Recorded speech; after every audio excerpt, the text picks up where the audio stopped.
What's learning target? What's the success criteria? How are they different? How do you make good ones? And how does it impact student learning?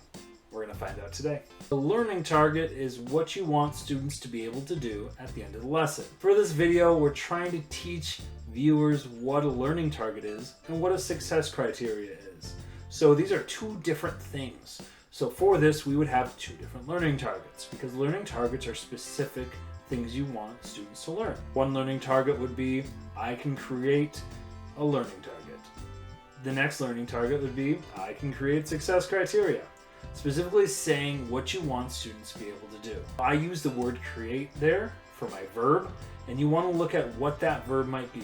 Maybe I can create, I can analyze, I can write. All these different verbs are going to be helpful in different ways. By giving this learning target, you're giving students an end goal, something they're looking towards, something they are working towards, and something they can achieve. As for wording, we're going to want to make sure that we have student-centered language in this. So you're not going to just copy and paste from a standard. You're going to need to reword that as a student would understand. By doing this, they can look and see, hey, have I done this yet? Have I met this checkpoint? Now, research shows that if students are able to see what they're supposed to do, they have a better chance of achieving it. So these learning targets are giving students something to shoot for, something to strive for, something to achieve. So while they might take some extra time in your class to create, it's worth it.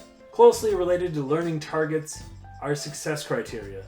Now these kind of branch off of that. For success criteria, it is how students are going to show that learning. So for example, our learning target was, I can create a learning target.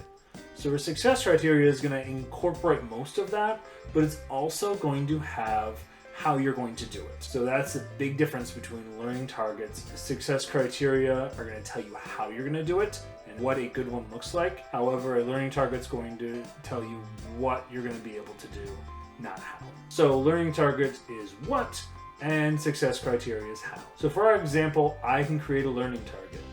We want to figure out how we're going to do that. So our learning target would be, I created a learning target that described what students will learn and used precise verbs to describe it. So specifically showing how they're going to do that skill, that learning target. Our success criteria for success criteria would be, I created a success criteria that describes how I will complete my learning target. So another aspect for this would be considering, what does an A+ assessment look like for this?